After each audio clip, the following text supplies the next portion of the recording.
Olá, tudo bem? Vamos então para mais um episódio aqui de nossa Via Sacra Gramatical e hoje nós vamos para um assunto bastante pertinente, sobretudo para quem tem Enem como um dos maiores objetivos. Nós iremos tratar de variedades linguísticas, é muito pertinente neste vestibular e também, se nós lembrarmos de um movimento literário como o modernismo, nós devemos levar em conta que a principal questão do modernismo é fazer uma ruptura, sobretudo com a tradição estabelecida pelo cânone. E o cânone, neste caso, é a gramática, a norma que nós adquirimos da metrópole. Então, neste caso, nós tentamos fazer uma espécie de redescobrimento de nossas origens por meio de uma elaboração de um código através da própria fala do brasileiro mais simples, regionalizado, daquele que é o matuto, daquele que mora na favela, do operário, etc. Então, esta aula aqui ela tem um fim muito útil porque ela flerta demais com semântica, com a parte de interpretação e com a sua capacitação de perceber que tal parte, que está ligada à norma culta, está em contrariedade com aquilo que foi dito talvez por uma canção, nós vamos ver algumas aí, e você deve fazer o quê? O contraste sem cometer o equívoco de ser preconceituoso e dizer tá errado, gente. A língua, ela é um instrumento vivo e como tal, ela representa a sua grande diversidade. O Brasil possui dimensões continentais, então é evidente que nós tenhamos dialetos e dialetos, tantos que alguns vão dizer que falar que nós falamos uma única língua em nosso território é uma balela, porque nós temos uma diversidade muito grande e em alguns lugares talvez nós não ainda temos capacidade de nos entender devido a influências fronteiriças, com elementos indígenas, com o ribeirinho, né? Então, vamos lá. Mas eu poderia falar em uma outra língua? Não, não porque são, digamos, diferenças lexicais, às vezes uma estrutura assim, morfossintática um pouquinho distinta, mas isso não é suficiente para falarmos em uma outra língua. Então, vamos dar início aqui ao nosso estudo de hoje. Variedades linguísticas ou níveis de linguagem nada mais é do que esta abordagem sobre a língua da qual nós estamos falando. Tá? Então, toda vez que a gente fala aqui da língua, nós precisamos levar em conta que nós temos uma heterogeneidade muito grande. Bem, e esta heterogeneidade muito grande é por conta exatamente de nosso espaço territorial, mas não só. Também nós temos aí distinções por conta da evolução do português falado no Brasil e do português falado em Portugal. Nós não podemos fazer uma comparação e queremos estabelecer uma conduta padrão de comunicação entre todos os falantes da língua portuguesa, porque vamos lembrar, né, na China, Macau, nós também temos, e Goa na Índia, ainda resquícios da língua portuguesa. Então, quando a gente analisa a questão de variedades linguísticas, é um dédalo, é um grande labirinto do qual nós conseguimos tirar alguns liames, algumas tessituras para fazermos esta reflexão que é bastante intrigante sobre quem somos nós. Maravilha? Bom, então quando a gente fala de língua portuguesa, no Brasil a gente tem que levar em conta que o principal elemento de influência de expressão é evidente o português que deriva de Portugal. Só que a gente não pode esquecer que no processo de colonização nós temos uma forte presença de elementos indígenas, sobretudo o tupi, e sem esquecer também a presença maciça pelos escravos de línguas africanas. Tá? E junto a esse rescaldo inicial da formação da língua portuguesa no Brasil, eu tenho que considerar também alguns elementos do árabe. Por quê? Porque, gente, a Península Ibérica foi dominada pelos árabes durante muito tempo, e isso reflete não apenas nos costumes, na arquitetura. Aliás, quando eu falo em costume, eu devo atribuir aí também um olhar detido um pouco mais na formação das palavras que nós conseguimos adquirir por conta desta influência. Tá? Então, veja só que miscelânea que nós temos aqui quando falamos de língua portuguesa no Brasil, não é? Só que a gente complica um pouco mais ainda, porque vai chegando o final do século XIX, não é? Nós temos aí a influência do italiano com os novos movimentos imigratórios, Nós também temos o espanhol, o alemão, o polonês, e por fim, mais adiante, não é agora por conta desse domínio imperial, o inglês, tá? Então tá aí, veja só que bagunça é a nossa amada língua portuguesa. Eu tenho todo esse rescaldo de influências na formação daquilo que é o nosso atributo que nos identifica como uma nação falante de língua portuguesa, tá bom? Então, vamos aqui fazer uma explanação geral do que mais ou menos significa isso. Tá? Vamos pegar primeiro essa questão de dialetos regionais. Repara que esta imagem você já sabe o que é, não é? Só que você deve estar pensando em diversos nomes, porque mesmo no interior do estado de São Paulo, nós temos mais de um nome para definir isso daqui, não é? Alguns falam que isso aqui é mexerica, outros falam que isso daqui é tangerina, alguns chamam de pocã, perdão. O que importa existe uma coisa que possui um significado, que é isso daqui. Você bate o olho na imagem, você sabe o que significa, não é? Os vários nomes dados, como mexerica, ou então tangerina, são chamados significantes. Significantes são os nomes. E no sul, vocês devem saber também que não é mexerica, não é tangerina, não é pocã, vai ser a bergamota, neste caso. Maravilha? Então, reparem que eu tenho uma coisa com único significado e três significantes, três palavras para definir isto. Levando-se em conta exatamente o tamanho do Brasil, isso daqui é extremamente comum, tanto quanto nesta palavrinha aqui, nesta coisinha que é, digamos, um produto nacional famosíssimo, a nossa mandioca, que no sul vai se chamar de aipim e no nordeste é conhecido como macaxeira. Tudo bem?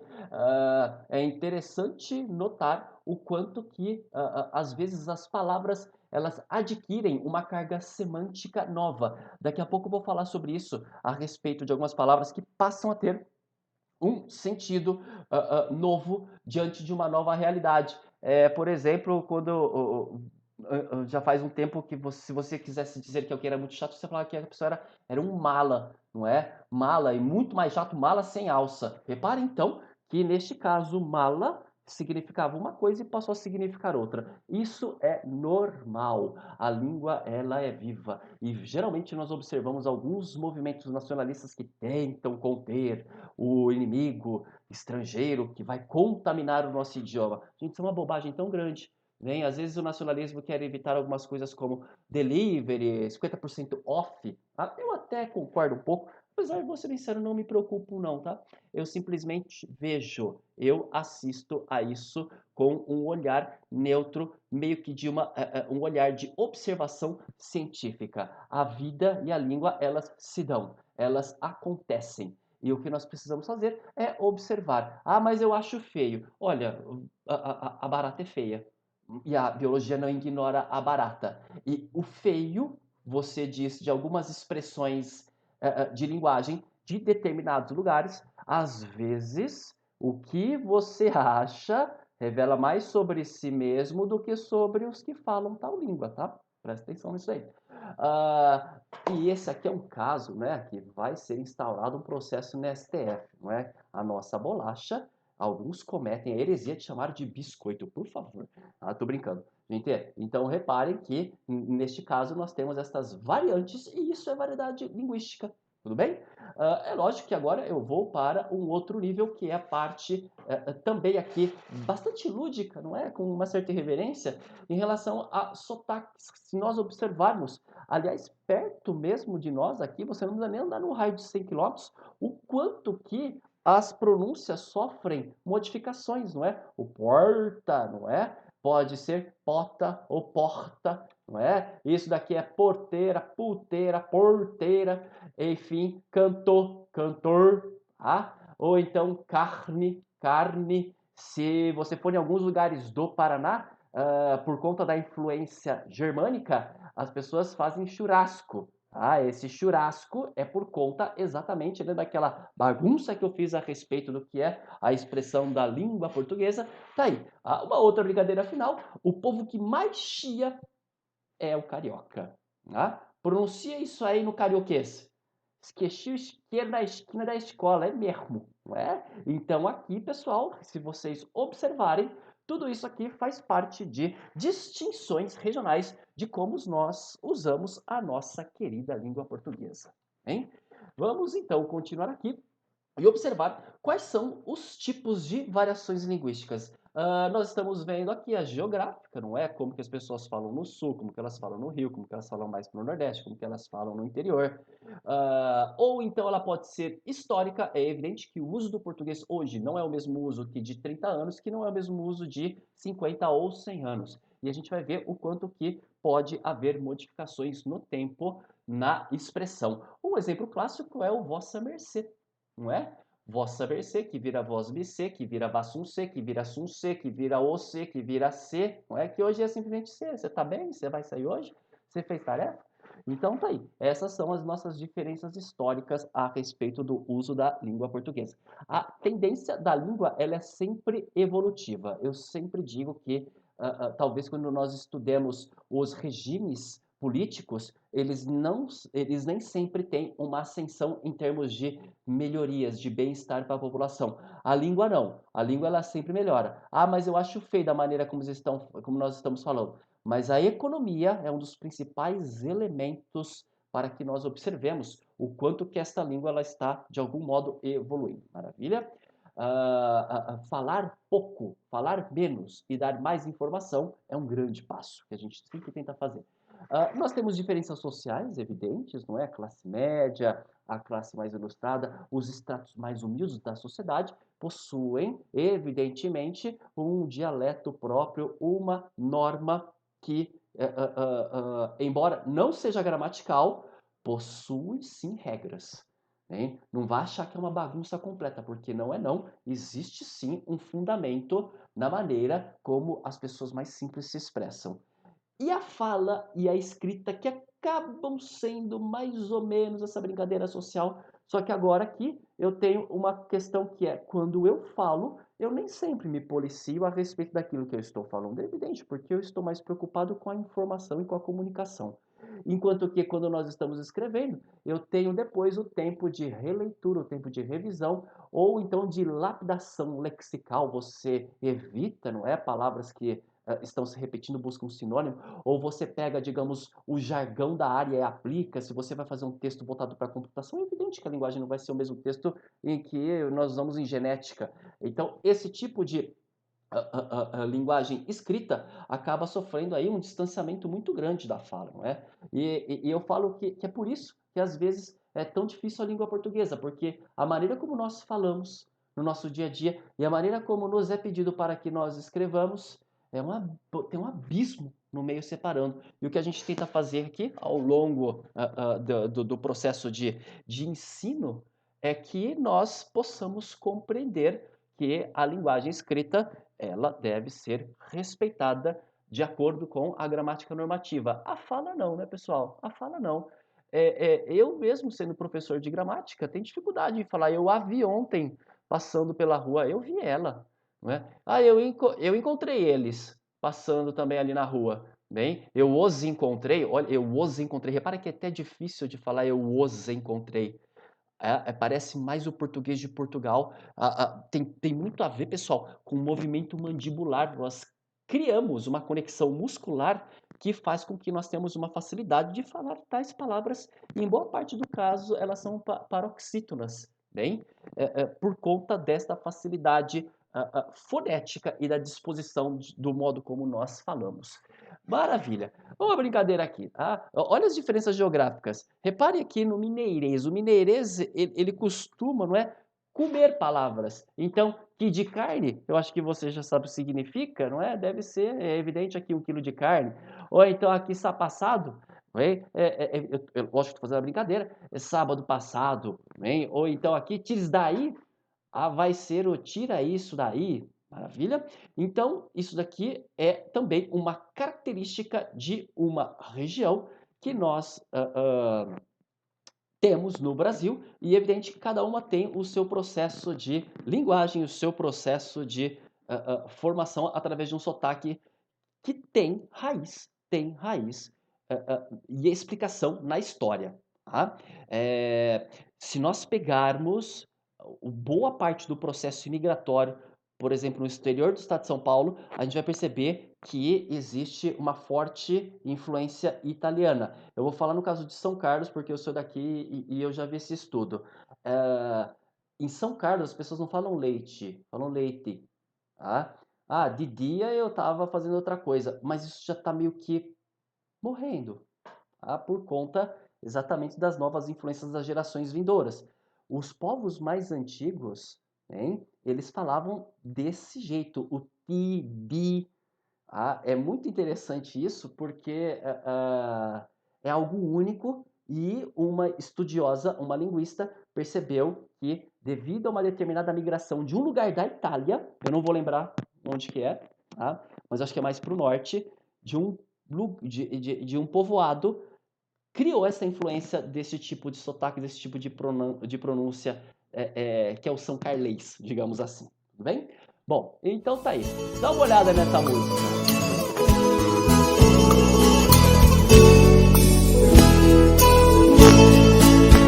Cheguei na beira do porto, aonde as ondas se espalham.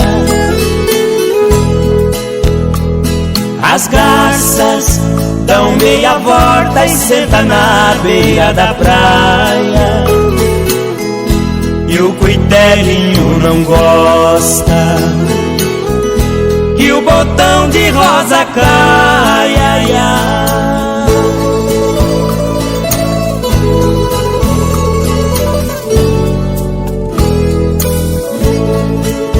Aí quando eu vim da minha terra despedida parentaia,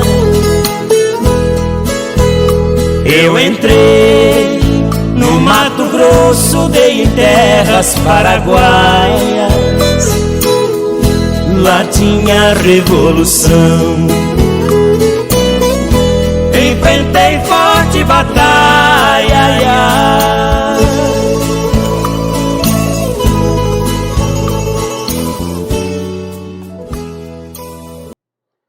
Maravilha! O que eu queria mostrar aqui para vocês é esta influência caipira do interior do Brasil, interior do Mato Grosso. Aliás, esse porta, né? Isso não é apenas característica do caipira paulista. A gente identifica isso em diversos lugares. No Mato Grosso, Minas Gerais, Paraná, Santa Catarina. Enfim, eu já vi uma questão de vestibular que pedia para que nós analisássemos o que acontecia com LH medial. O LH medial das palavras é do tipo...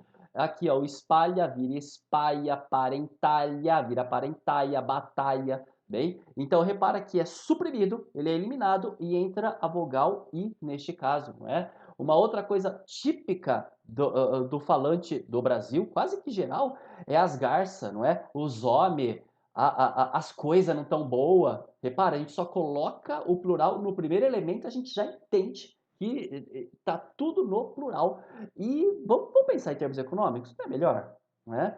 Não é? Por exemplo, pense em inglês. As meninas bonitas. The Beautiful Girls. Eu só coloco S lá no final. Não preciso colocar S em tudo, não é? Então, quando eu falar as meninas bonitas, eu só coloco no as. Eu sei que é mais de uma. Será que essa não vai ser a tendência a, daqui a um tempo, ser considerado o que é correto? A norma culta, exatamente pela facilidade e a economia de meios da expressão. Ah, mas é feio. Eu não vou repetir o que eu já falei. Tá? Bom, o feio hoje depois vira padrão. Bem, muita coisa choca. Aliás, a arte geralmente ela causa estranhamento e depois vira alguma coisa que beira o clássico, se não virar o clássico. Então, o L, não é? Volta, vorta. Nós temos diversos casos de, ao invés de flauta, frauta, telha, teia. Isso não é resultado apenas historicamente falando de nosso território. Nós conseguimos ver esse tipo de uso da língua portuguesa lá em Camões. A frauta, vorta, bem, então reparem que historicamente é muito profundo, não é algo que a gente chama de autóctone, que não é algo próprio da nossa terra. Por quê? Porque nós temos influências múltiplas aí. Bem? Bom, olha só, vamos tentar fazer esse exercício aí? Acabamos de ouvir. Transmitida por gerações, a canção Cuitelinho manifesta aspectos culturais de um povo, nos quais se inclui sua forma de falar, além de registrar um momento histórico. Maravilha. Depreende-se disso que a importância em preservar a produção cultural de uma nação consiste no fato de que produções como a canção Cuitelinho evidenciaram a... Eu sugiro que você dê um pause aqui rapidinho, só para poder formular a sua resposta. Maravilha? Bom, neste caso, pessoal, se vocês observarem, essa é uma questão do Enem, eu só tirei, tá?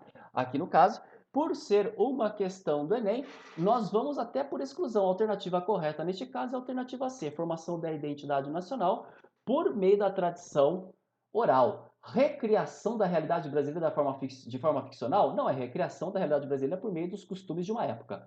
Criação neológica da língua portuguesa? Não, não tem nenhum neologismo aqui não, né? Aliás, cuitelinho eu coloquei lá na foto, não é? Cuitelinho é beija-flor. Cuitelinho, pessoal, vai ser dito desse jeito em alguns lugares do interior do Paraná, por exemplo.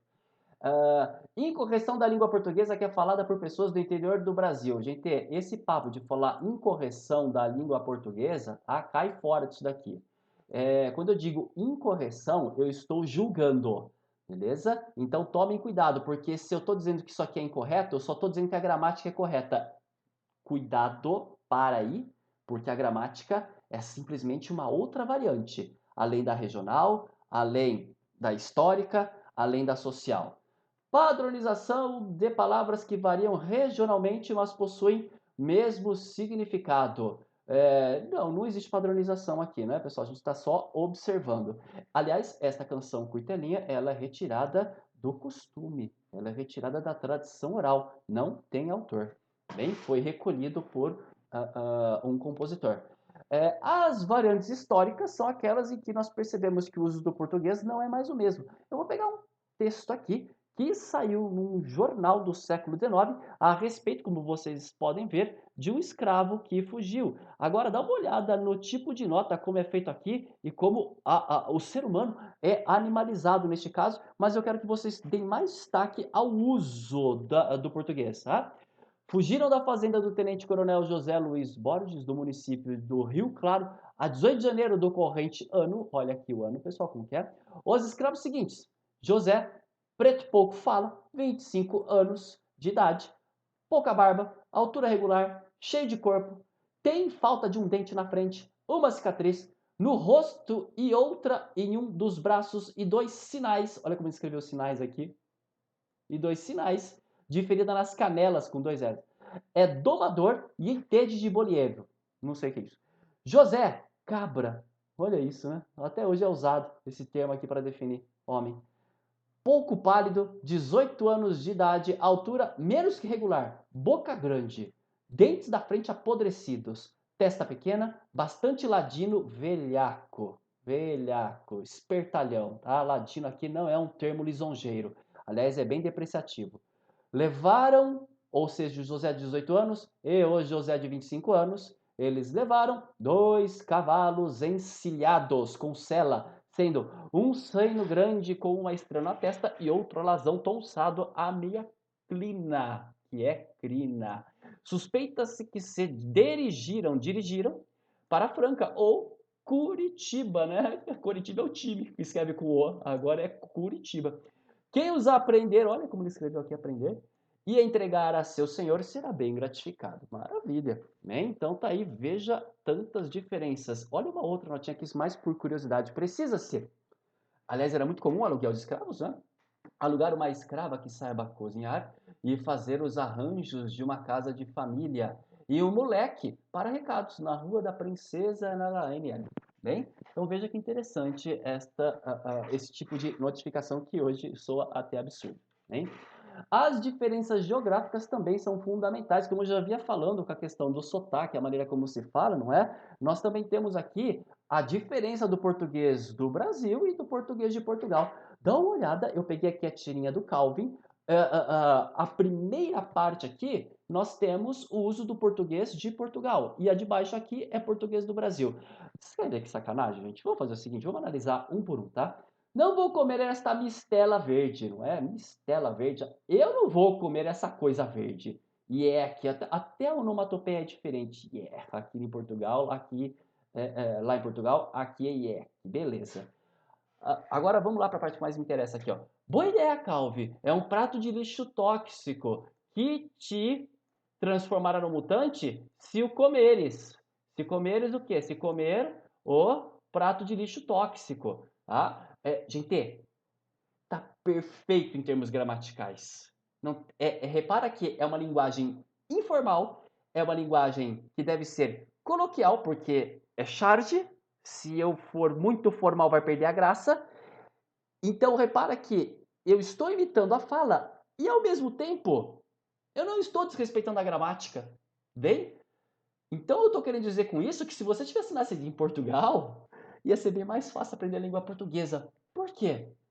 Porque, galera, a nossa língua ela é pautada na gramática. Vamos falar de quem? Deles. Hein? E a nossa língua já está bem distante da gramática, não é? Bom, enfim, essa é uma questão para outra discussão.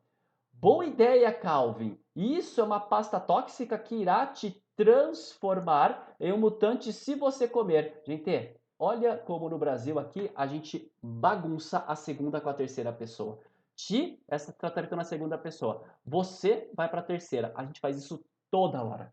Toda hora, tá? Pega a minha aula de verbo, conjugação do imperativo. Né? É uma grande bagunça. Por exemplo, a placa de pare, que tem em qualquer esquina aí do Brasil. A placa de pare trata o motorista por você. Só que quando nós estamos conversando com uma pessoa, a gente diz, para de me encher.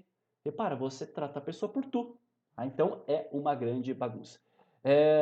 Enfim, aí eu tenho essa parte aqui, só com onomatopeias e tal. Tem de haver uma maneira melhor de o pôr a comer. Gente, tem de, perfeito, de o pôr a comer. Ah, já sinto os efeitos. Tem que haver, aqui já é um pouquinho mais coloquial, o que, pessoal, a gente fala assim, eu tenho que estudar, o que tem valor de de, tá? Tem valor de preposição aí. Eu tenho que fazer, eu tenho que estudar, eu tenho que dormir mais cedo. Bem? O de é, digamos, a forma do português escorreito, o português de acordo com a gramática normativa. Vamos continuar aqui no Brasil. Tem que haver um jeito melhor de fazer ele comer. Olha aqui, gente, de fazer ele comer. Não é por que eu escrevi desse jeito. Simples, é um quadrinho. Eu preciso de informalidade para que haja irreverência. Eu não posso escrever de acordo com a gramática, senão ficaria horrível. Eu perderia o jogo de cintura que é exigido na linguagem da charge, não é? Então, vamos corrigir isso daqui? Coloca para mim. Corrigir não, desculpa. Coloca para mim, de acordo com a norma culta, aqui, ó. Tem que haver um jeito melhor, daqui em diante, de fazer ele comer.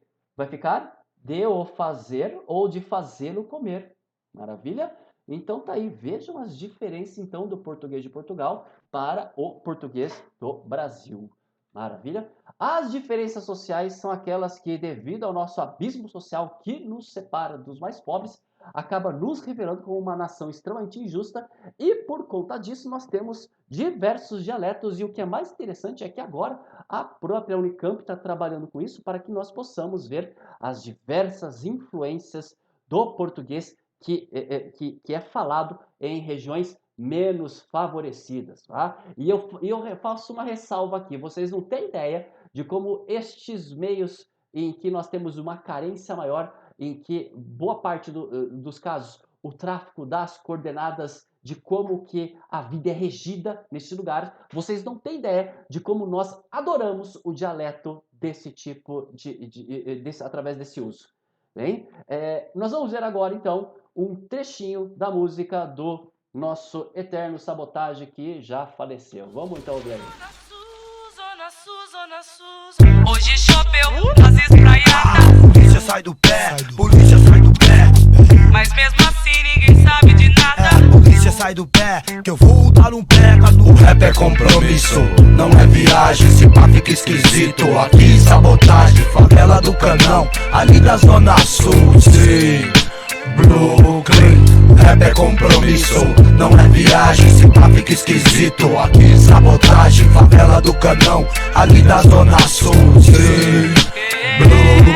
Tumultuada está até demais a minha quebrada. Tem um mano que vai levando, se criando sem falha. Não deixa rastro, segue só no sapatinho. Conosco é mais embaixo, bola logo esse fininho. Bola logo esse fininho e vê se fuma até umas horas. Sem miséria, tão verdinho. Se você é aquilo, tá ligado no que eu digo. Quando clareou pra ele é de 100 gramas, meio quilo. Mano cavernoso, um catador eficaz. Com 16 já foi manchete de jornal, rapaz. Respeitado lá no Brooklyn, de ponta a ponta. De várias broncas, mas de lucro, só leva fama. Hoje tem Golf e amanhã Passat metálico. Tem Kawasaki Ninja, às vezes 7 Galo.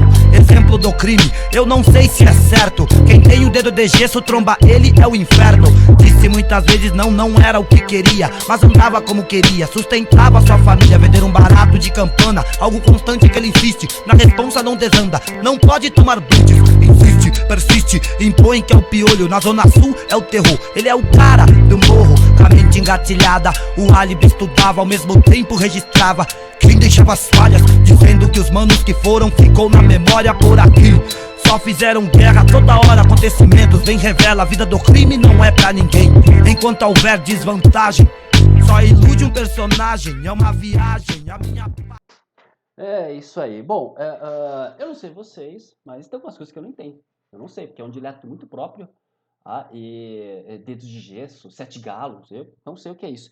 Mas observem o tanto de palavras que hoje nós até usamos com certa naturalidade, né? Se pá, mano, na responsa, minha quebrada, é o pior, eu não sei o que é.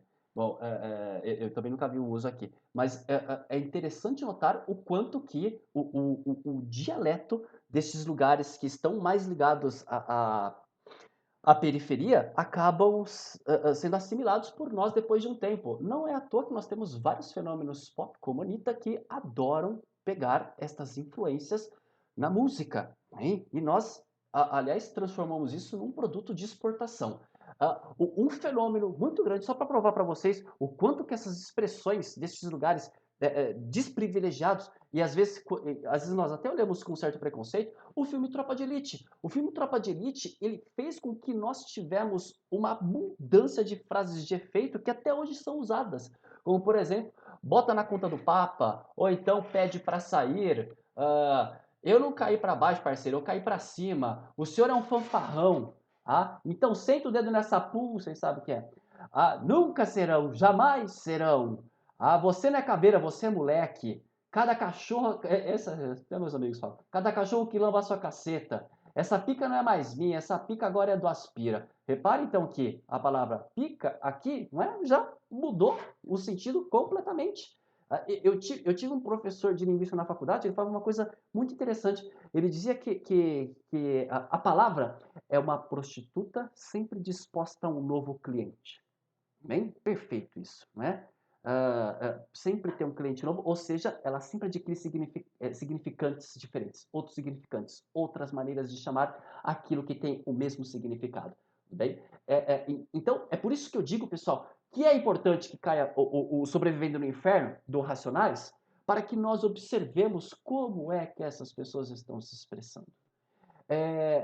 Eu quero os dilemas dessas pessoas. A gente só vai constituir uma nação quando nós tivermos uma unidade de comunicação com todas as formas de pensares e de vivência do país.